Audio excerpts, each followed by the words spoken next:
I'm in tremendous pain. I'm in tremendous pain. Help me, help me, help me. I'm in so much pain. I'm in so much pain. I'm in so much pain. Real, this isn't fake. This isn't pretend. I'm in the middle of an actual mental break. I'm in the middle of an actual mental break. I know, but we didn't fake the cancer. We didn't fake the cancer. Imagine spending 15 years convincing millions of people that you were the most honest person on the internet, and then spending the next few years watching all of it collapse because you actually were not. Nobody's out here hurting you.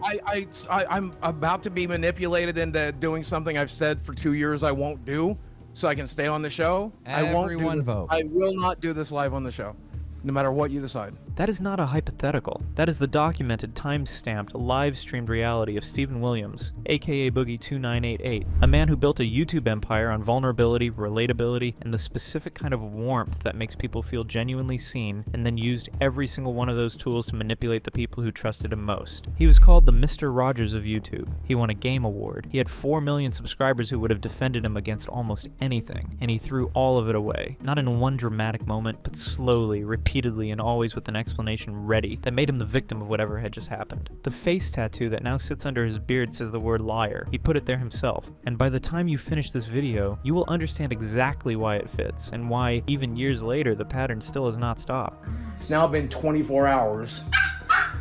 It looks infected. Sammy doesn't like it. No. Boogie, whose real name is Stephen Jason Williams, was born on July 24, 1974, and grew up in St. Paul, Virginia, alongside 2 siblings, in a household he has described in wildly inconsistent terms over the years, sometimes as merely troubled, and other times as outright abusive. His mother struggled with mental illness, and his father drank heavily while working in the coal mines, and years of that drinking eventually led to a series of alcohol-related seizures that left his father functionally disabled, unable to work, walk, hear, or speak without assistance for the rest of his life. As a sickly, frequently housebound child, Stephen turned to food for comfort by his teenage years. He was already significantly overweight, a pattern that would define both his physical health and his on-screen persona for the next 2 decades. A federal college prep program called Upward Bound briefly changed his trajectory, connecting him with peers who shared his interests in gaming and fantasy, along with his first serious girlfriend and a plan to attend the University of Virginia. That plan collapsed when the relationship ended partway through school, sending him into a depressive spiral so severe that he flunked out of college and returned home with no job, no friends, and more weight than before. His older brother, living in Fayetteville, Arkansas, offered him a fresh start, and it was there that Boogie found a new social circle built around magic. The gathering and nerd culture, taught himself web design, and started freelancing, occasionally for clients running adult content sites. That stability did not last. His father died of cancer, his mother broke her leg, his girlfriend broke up with him, and Boogie entered a 7-year period of depression so consuming that he barely left his house, stopped working, and burned through his savings. By the time he tried to return to freelance work, the market had become too saturated for him to make a living, and he found himself relying on a roommate just to get by, right up until he discovered YouTube in April of 2006. His earliest uploads were simple hobby videos, but he found some viral traction with content that leaned directly into his size, including a now infamous clip of him tearing off his shirt while weighing close to 600 pounds, a bit that set the tone for years of self-deprecating weight-focused content.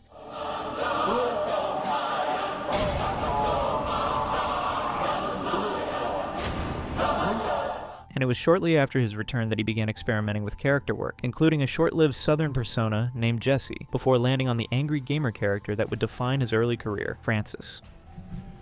Hi guys, it's me, Francis, and a lot of people have been asking me why all my videos are only about video games, and they want to know about me. They say they want to hear me vlog. I don't know why. I guess people find that interesting, which is weird because I don't find it interesting. When the massively popular commentary channel run by Ray William Johnson featured one of the Francis videos, Boogie's subscriber count jumped virtually overnight, and YouTube's newly formed partnership program gave him his first real income from the platform. That same year, a woman named Desiree, who had discovered Boogie through his videos, began a long-distance relationship with him after bonding over shared grief, eventually moving in with him and helping manage both his health and his content. By 2012, Boogie was posting more candid, out-of-character commentary videos, at one point openly admitting on camera that he could be a genuinely secretly unpleasant person behind the friendly public image, a rare moment of self-awareness that would later look prophetic. A few years down the line, people started to see this unpleasant person as it filtered into his public image, especially after saying the N-word on live stream. He proposed to Desiree on camera that same year, and by the end of 2012, he considered it the best year of his life, 250,000 subscribers and engagement, and a 50-pound weight loss. 2013 brought even faster growth, pushing his subscriber count past 1.5 million and landing him a segment on a Super Bowl broadcast, and by early 2014, he was being featured on a television program about extreme dieting, where he openly discussed his food addiction and the diabetes, high blood pressure, and arthritis it had caused. That same year, longtime fans started to notice a shift, accusing him of softening his opinions to avoid upsetting his growing audience, a criticism Boogie addressed by essentially admitting he tailored his takes to keep people happy. The criticism escalated dramatically when the Gamergate controversy erupted, and Boogie tried to stake out a centrist position between critic Anita Sarkeesian and the movement attacking her, a decision that led to him receiving doxing threats from one side while being accused by the other of playing the victim to gain sympathy. He later addressed the incident in one of his streams. Anita, I specifically did not want to upset her, and I was very, very worried that because of my Francis videos and because of some of the stupid things I said in the past, she might have some preconceived notions about me, she might have some misconceptions about me, and like be preemptively ready to be frustrated or irritated by me. I was even afraid that at one point she might cancel the panel if she knew who I was. Because a lot of people confuse me as being very right or maybe alt-right, when in reality I consider myself to be a moderate who leans fairly left. And unfortunately, on the first day of VidCon, something happened that made my anxiety go almost completely out of control. During Anita's first panel called Women on Gaming, that panel went very, very wrong, with some people attacking them during the Q&A section. And even during that panel, some people who were sitting right near the front are people she considers to be detractors of hers.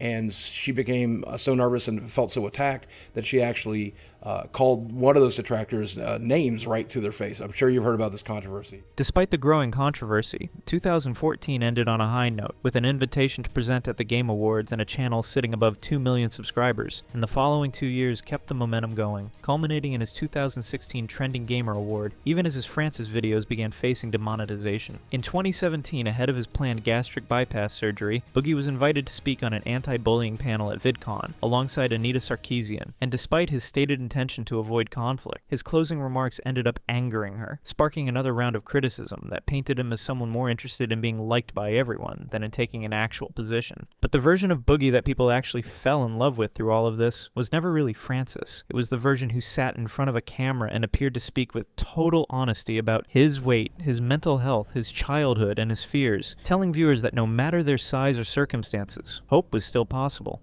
But I think I've decided, after talking to you guys about it and talking to myself about it quite a bit, even talking about it with my therapist, it's time I made this video and released it into the world, because I just want to get this stuff out of my head and maybe move past it. By 2017, he had over 4 million subscribers, a Twitch channel, a Patreon, and brand deals, and enough income to finally pay for the weight loss surgery his audience had spent years cheering him toward. On the surface, it looked like exactly the kind of story people root for. The surgery went smoothly. What followed did not. 2 months after the operation, his wife of several years asked for a divorce, and Boogie announced the split publicly in a video that framed him as a man accepting an amicable, mutual decision with grace. For those of you who don't know, I've been going through a divorce over the last few months, which was, for all intents and purposes, I think as far as divorce goes, reading about them on the internet, it was amiable, it was easy, it wasn't that hard. The separation part is hard,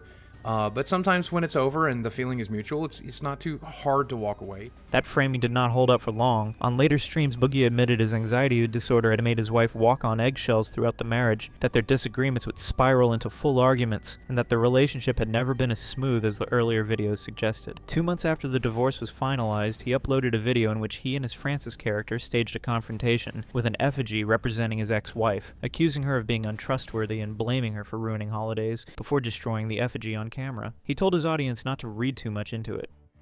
I really loved you. I really did. And I know you really loved me. Well, I know you loved him. And I know you hated me. You hated all of it, didn't you? You hated YouTube. You hated the fame. You hated the fans. You hated the... When I met you, I was a 600-pound man on disability. All right? Look at me now! Look at me now! On his 50th birthday livestream years later, Boogie would call his ex-wife directly on air, leading to an uncomfortable public exchange, in which he asked whether she had been unfaithful during their marriage, turning what could have been a private conversation into audience entertainment. Yeah, it is. This is a really good story. I don't know if they're going to want to hear this, but so we were driving up to Eureka Springs, and I had been planning for like 3 weeks to ask you to marry me that day. And it was my birthday. Oh my God, it was my birthday. You remember? Yep. All of the YouTube videos are still up. You know, our wedding YouTube video is still up and everything. Because I don't see a point in deleting it. People have asked me, like, why I don't delete it, but I'm like, what's the best day of my life? I love that day. Why would I delete that? You know what I'm saying?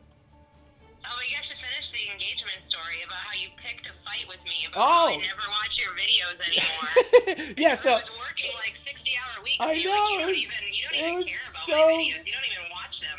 I'm like, what are you talking about? I help you film them all the time. The rambling, emotional videos that had once felt like genuine openness started to read differently to longtime viewers. What had looked like vulnerability was beginning to look like a strategy, a way to keep audience sympathy flowing while sidestepping any real accountability for his own role in the marriage's breakdown. I never was. I'm not capable of doing those things. It's just not a thing I can really do. But whatever. That's fine. Whatever. Was me and my wife's relationship perfect? No. Did we argue from time to time? Yes. I think most couples do. While the divorce was still working its way through the courts, Boogie began dating a much younger woman named Lucy Fox, whom he had connected with through Seeking, a site explicitly built to pair sugar daddies with sugar babies. In fact, he first revealed the existence of this relationship unintentionally, alluding to it during an appearance on the H3 podcast before anyone had confirmed her identity. Once online sleuths connected the dots and uncovered his profile on the site, complete with a wildly inflated claim of a $500,000 net worth, Boogie was forced to admit the connection, though he insisted Lucy had been a real girlfriend rather than a paid arrangement. He then appeared on Keemstar's Drama Alert to control the narrative, and because the two were already friends, the interview offered him almost no pushback, letting him frame Lucy as a manipulative gold digger rather than someone he had met on a transactional platform. Lucy eventually posted her own 13-minute rebuttal, describing a relationship defined by guilt-tripping and control, claiming Boogie discouraged her from going home to earn money through her camming work, failed to hold up his end of their financial arrangement, and left her going home in tears on a regular basis. She said plainly that what she experienced was something nobody should have to endure. I'd wait for him to finish up doing his work and whatever, and pretty much I was not making any income. I was scraping to get by, to be honest with you. Like I'd ask him, hey, can I put some money into my bank account so I wouldn't get an overdraft? Okay, well here's, 20 bucks. Cool. So I would do that, and then I have bills to pay, Boogie's public response was to dismiss her entirely, calling her account financial extortion motivated by his refusal to keep giving her money after the breakup, and expressing something close to relief that she had not accused him of anything worse. He compared negotiating with her to negotiating with terrorists. What about the other video that a girl made about you? She was lying through her fucking teeth. Listen to that video. Go watch that video. She literally complains about money 98% of the time of the video. She was mad that she didn't get money from me. She got mad that she didn't get enough money from me. She wanted money after we broke up. I wasn't going to give it to her. She made that video to punish me. As simple as that.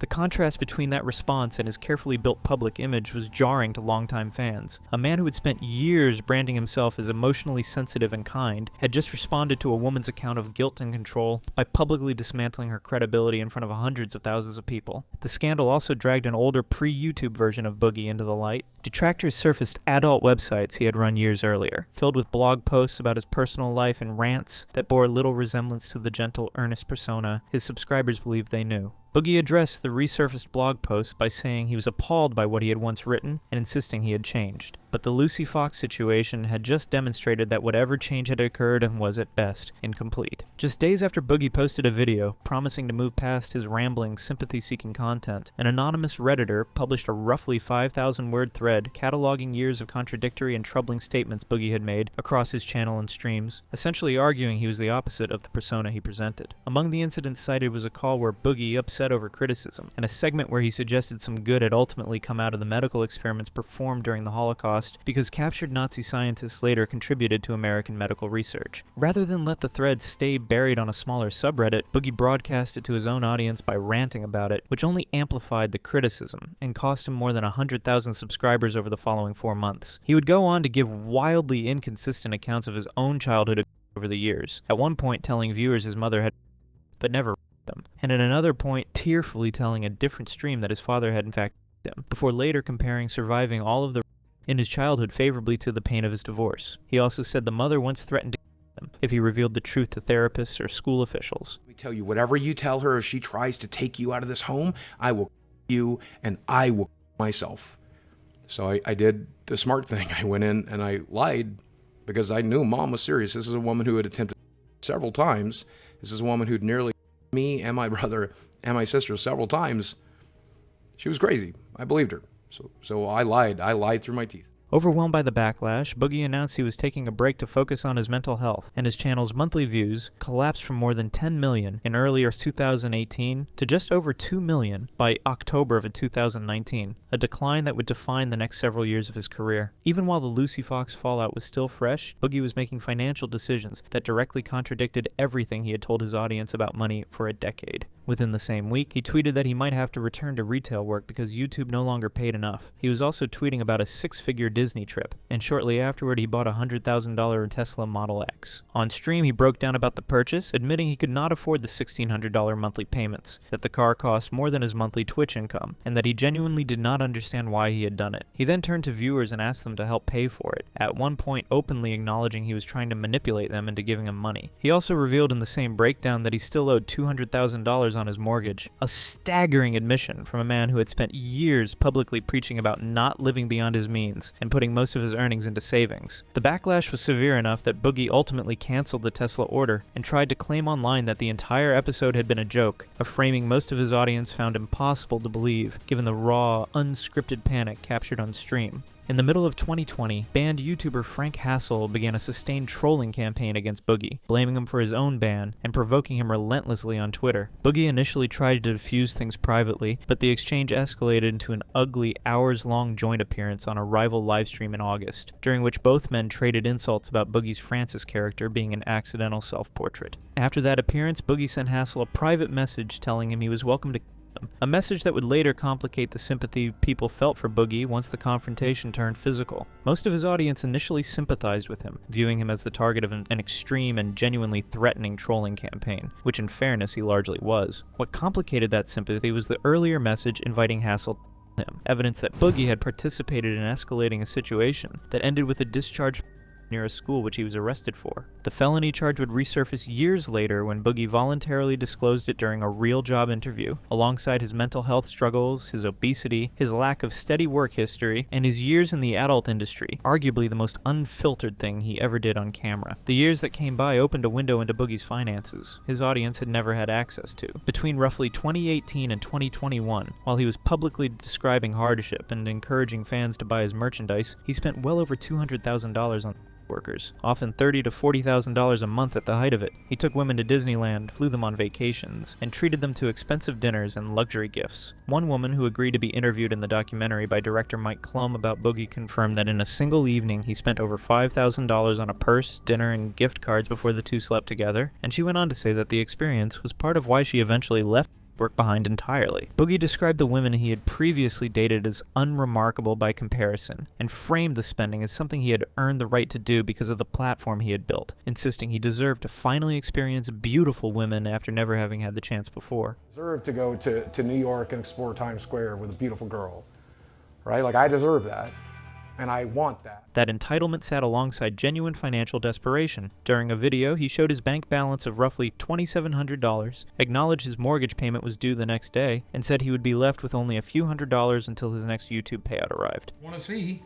There's $2,758 in my bank account right now, and let's see if mortgages come out yet. So tomorrow, when they take mortgage out, I'll have about $700 to live off of until the 20th, when I get paid again from YouTube. So I'm just going to live off of $700. And I'll probably sell some cards along the way and use that money to make ends meet as well. I have a credit card with them that I owe $600 on.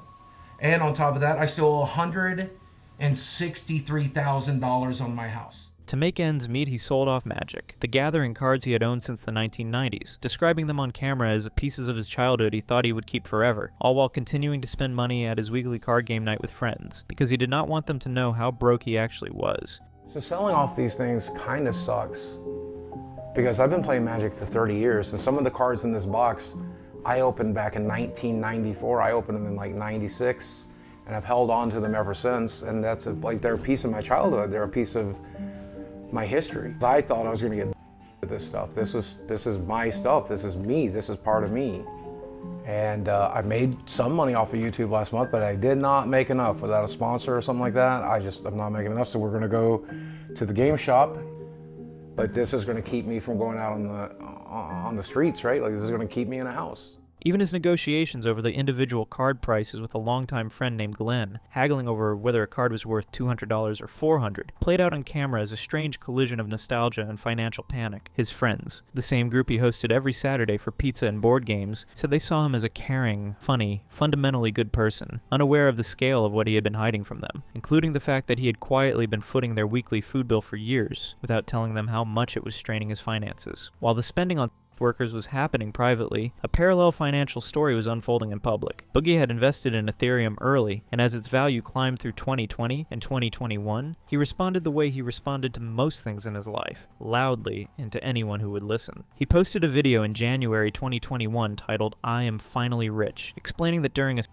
period in 2019, he had taken his remaining liquid savings and gambled them entirely on crypto, and that the bet had paid off. By February, he was openly tweeting about the possibility of becoming a millionaire and fantasizing about never working again. Rather than cash out anywhere near the peak, Boogie kept everything invested and began pouring additional money into more speculative coins, speaking about crypto strategy with a confidence that suggested years of expertise rather than a single lucky bet. By 2022, he had gambled away well over $500,000 in profits. That October, he posted a video called "I Need Your Help," explaining that the money was gone and asking his audience to support him through donations, channel memberships, merchandise purchases, and simply watching more of his content, a request aimed at the same people he had spent the previous year telling about his impending wealth. I'm finally in a position where I have to get back to work.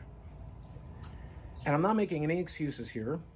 You know, I spent a tremendous amount of money on dumb things. But the biggest issue is that I had a nice big nest egg. I took some financial advice from a friend, and I'm not pointing fingers necessarily. I took the advice, but I put my money in the crypto market in the wrong section, and I pretty much lost most of everything. That sucks. That really sucks. It is what it is, though. I mean, like, I've come to terms with it, but I need to get back to work. I have some savings, but they're going quickly. And if I don't start live streaming and making content and getting ad revenue and stuff again, I'm going to lose everything. And I definitely do not want to do that. So that's why I'm asking for your help today. The response reflected how much goodwill he had already burned through. Commenters pointed out that he was asking people who were, in many cases, far less financially secure than him to subsidize the consequences of his own recklessness, and that the pattern of crying broke, spending wildly and crying broke again, had repeated too many times to be explained away as bad luck. In November 2022, Boogie posted a video announcing he had been diagnosed with polycythemia vera, a rare form of blood cancer that causes the body to overproduce red blood cells. He framed it carefully, telling his audience that in a healthy person, the diagnosis carries a prognosis of roughly 20 years, but that in his already deteriorating body, the outlook was considerably shorter. Turns out I got a rare blood cancer called polycythemia vera, which basically makes your body produce too many red blood cells. And when I started taking that testosterone supplement 7 or 8 years ago, however long it's been, we knew that this was a possibility. You never think you're going to be the guy who gets that side effect, though, right? You never think it's going to be you. But sometimes it is. It has to be somebody. What made the announcement land so effectively with his remaining audience was the broader context he attached to it. In a separate video posted around the same period, he described spending the years since 2019 squandering his money, his reputation, and his health, and framed the cancer diagnosis as yet another consequence of a life spent making the wrong choices. He said he still woke up every morning trying to find hope, still made videos, and still showed up, even when the internet made that feel pointless. That framing the repentant man facing facing mortality while still trying to give back was exactly the kind of narrative his audience had always responded to most strongly. It was also, as would later become clear, built on a diagnosis he could not actually confirm with documentation when directly challenged. Rather than slowing down after the announcement, Boogie agreed to a boxing match against fellow Lolka Wings of Redemption in May 2023, a fight that set a record for the heaviest sanctioned boxing match ever held, with their combined weight approaching 800 pounds. Boogie lost after a standing 8 count, which somehow only added to the surreal quality of a year that had already produced more than its share of strange moments. Boogie tried something he said he had never attempted before, a guided psilocybin retreat led by a man who went by the name Flaming Star, framed as a way to process the childhood trauma, PTSD, and compulsive spending. He had spent years talking around rather than through. The experience produced an emotional catharsis, with Boogie tearfully connecting his need to invent alternate personalities like Francis to a childhood where he never learned healthier ways to communicate what he was going through, and describing a fleeting sense of control and peace he said he had never felt before. I don't know how to communicate what I was dealing with or what I was going through, and I just... Right, we put on these different faces in order to deal with situations in society. You try to give people what the hell they want. And then you felt like that was the need to make up Francis or other personalities? Yeah. Are you ready to let all that go? Yeah, please, man. By his own account, the feeling did not last. Within the same conversation, he reflected that every public figure eventually burns out, that he had been lucky to get his brief moment in the spotlight, and that the cycle of building himself up and tearing himself back down was likely to keep repeating regardless of any single breakthrough. 2 months later, in July 2023, Boogie revealed he was dating a 20-year-old woman named Desiree, who went by Des, sharing the same first name as his ex-wife. He was 49 at the time, and after backlash over her age, he tweeted that this would be his only comment on the subject. She was an adult, and if people could not handle that, it was their problem. The two had connected after Des. A longtime fan who had grown up without a father figure reached out to him on Instagram during a period when he was publicly struggling, and both later described the relationship as a kind of trauma bond built on shared pain. Life has a way of working out, because I met this redheaded girl who saw my videos, and we started talking, and it was awesome. We were really interested in each other, but her life was complicated and my life was complicated, and we were just too far apart, and we didn't think we could make it work, and that kind of sucked. But, you know, they say never say never. Life has a way of surprising you. Eventually, we managed to work it out, and that redheaded girl moved down here to live with me. We've been together now for 3 years. Boogie later presented her with a written summary of every medical condition affecting him, telling her on camera that his risk of a stroke or heart attack was astronomical and that he was essentially a walking time bomb, apologizing to her for it. This is everything that's currently wrong with me. My risk for stroke or heart attack is astronomical. I am essentially a walking time. And I'm so sorry for that. I really, really wish I had taken better care of my body. Des said in front of the camera that she could not imagine life without him, that she would not leave regardless of what happened, and that even if he were unfaithful, she would stay because she loved him and the idea of being alone was unbearable to her. Those statements, in the context of her background and her abandonment fears, made the dynamic on screen look less like two people who had found each other and more like a situation Boogie had engineered before. It's hard. What's getting you so emotional? Because I love him, and just imagining a life without him is difficult.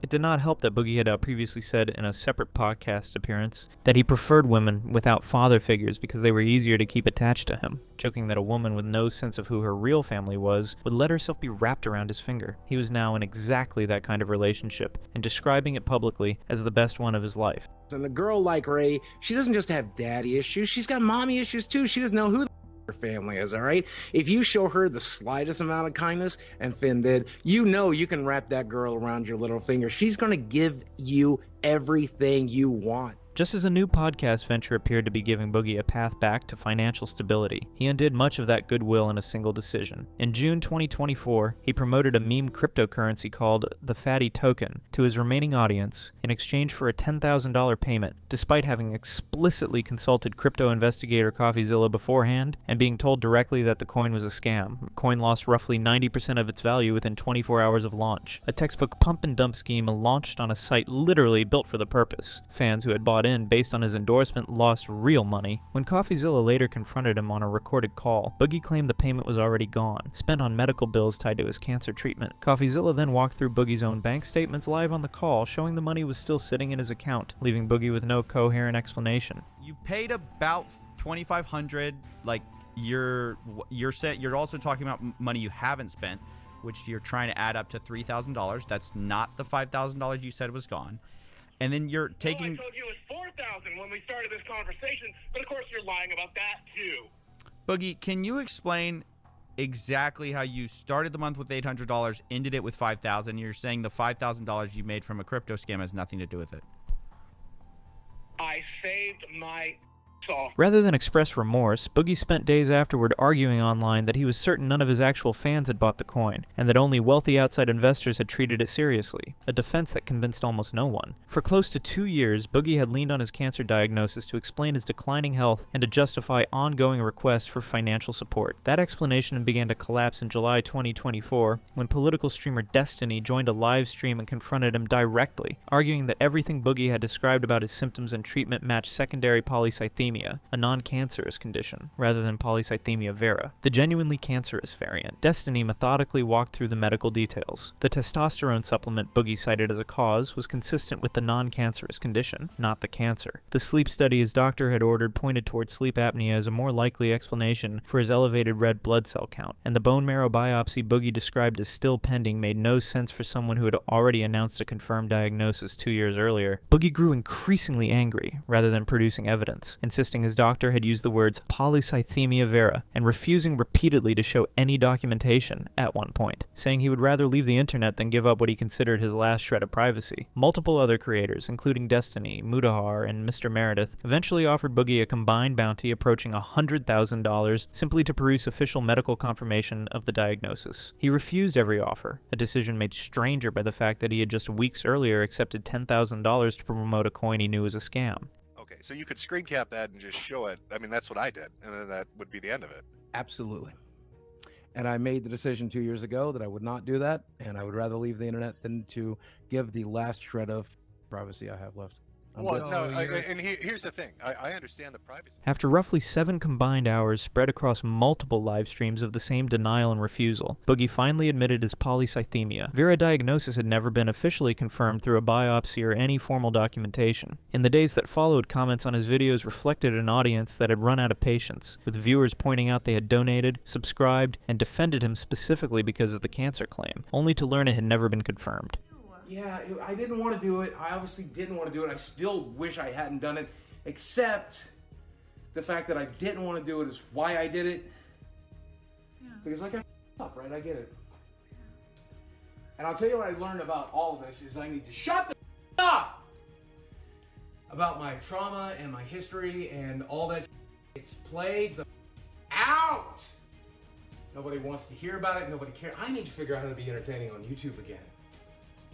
As part of an arrangement to keep his spot on the podcast that had become his primary income source, Boogie agreed to get the word liar tattooed on his face. And he did it live, on camera, on his 50th birthday, telling viewers afterwards that he deserved it. That was far from the only accountability measure the show's producer imposed. Over the following months, Boogie was made to pick up trash along highways, hold signs in public admitting he had faked cancer, and travel to a town he himself described as one of the most racist in the country to hold up provocative signage, all in exchange for a paycheck that covered his mortgage and medical bills. In a video posted to his own channel afterwards, Boogie directly admitted he had announced the cancer diagnosis for attention and pity, describing himself in blunt terms as a worthless, manipulative person. It was one of the most unguarded things he had ever said publicly, and it only came after every other option had been exhausted. In a 2025 update video, Boogie told his audience he had gotten engaged, lost 75 pounds with the help of a GLP-1 weight loss medication, paid off his debts, and built what he described as an incredible support structure through the podcast and its wider network of shows. A lot of stuff has happened in this last year. and I need to talk to you about all of it. A lot of it's good. I got engaged. I started a successful show on another channel. I lost 75 pounds and getting really close to my goal weight. He acknowledged that most of his former audience had not forgiven him and likely never would, but said that the handful of people willing to give him a second chance after he finally told the truth had made an impression on him, and that he intended to keep trying to earn it. He also said something that, taken at face value, sounded like genuine self-awareness, that the burden of constantly lying to his audience and pretending to be a wholesome figure was finally gone, and that he expected to keep making mistakes and trying to fix them in an ongoing pattern he referred to, with a kind of resignation, as the boogie cycle. It's also kind of sad because I am now openly being the piece of that I am and taking accountability for it and then making mistakes and then trying to fix it. And I don't make an excuse. I just, hey, I up, man. That admission turned out to be more accurate than perhaps even he intended. In a later live stream, Boogie was captured in the middle of an acute crisis, having consumed an excessive amount of caffeinated energy drinks while refusing to take a scheduled day off, resulting in a prolonged, distressing on-camera episode involving chest pain, extreme agitation, and expressions of wanting to give up before his fiancée and co-hosts intervened and got him to agree to go to the emergency room. During that same live stream, once he returned from the hospital, Boogie directly contradicted his own earlier public statement that he had been cleared of any cancer-adjacent diagnosis, telling viewers his blood markers were once again elevated, and that he was simply choosing to go along with whatever an explanation was easiest. Language that echoed almost exactly the pattern that had gotten him confronted on livestream a year earlier. He also returned within the same conversation to familiar complaints about mounting medical bills, insurance costs, and a lack of savings. The same financial narrative that had defined the Tesla meltdown, the crypto collapse, and the original cancer announcement years earlier, suggesting that whatever the tattoo and the public penance had accomplished, the underlying pattern of crisis, contradiction, and appeals for sympathy had not actually gone away. Looking back across the full timeline, one detail keeps resurfacing. Boogie was rarely caught lying about small, easily forgivable things. He was caught lying about the reasons people trusted him with their money, their sympathy, and in the case of his relationships, their emotional safety. Even his own commentary about himself, offered freely and without much prompting, tracked with that pattern. He openly described his biggest regret as squandering an opportunity most people would for, framing that consistently centered his own missed potential over the consequences experienced by his ex-wife Lucy Fox, workers he hired, his friends, or the fans who donated to cover medical bills that for 2 years were tied to a diagnosis nobody could confirm. Boogie spent 15 years telling people he was the honest one, the real one, the guy who said out loud what everyone else was too proud to admit about their own struggles, their bodies, their finances, and their fears. What the full documented record shows is someone who told wildly inconsistent stories about his own childhood, lied about the nature of his relationships, spent hundreds of thousands of dollars on workers while publicly claiming financial desperation, gambled away a fortune in crypto, and asked his audience to cover the shortfall, promoted a coin he had been explicitly warned was a scam, and fabricated the certainty of a cancer diagnosis for close to 2 years to generate sympathy and donations. The Francis character, the screaming out-of-control gamer who broke things on camera and had no filter, was supposed to be the exaggerated bad version of himself. Looking at the full timeline, Francis may have been the more honest one all along. There is a word tattooed on his face now. He put it there himself under pressure in front of a live audience on his 50th birthday. It took an ultimatum, a public reckoning, and the complete collapse of his credibility to get there. And yet, based on his own more recent live streams, the underlying cycle of crisis, contradiction, and appeals for sympathy appears to be exactly what he warned his audience it would be, something that would probably keep happening.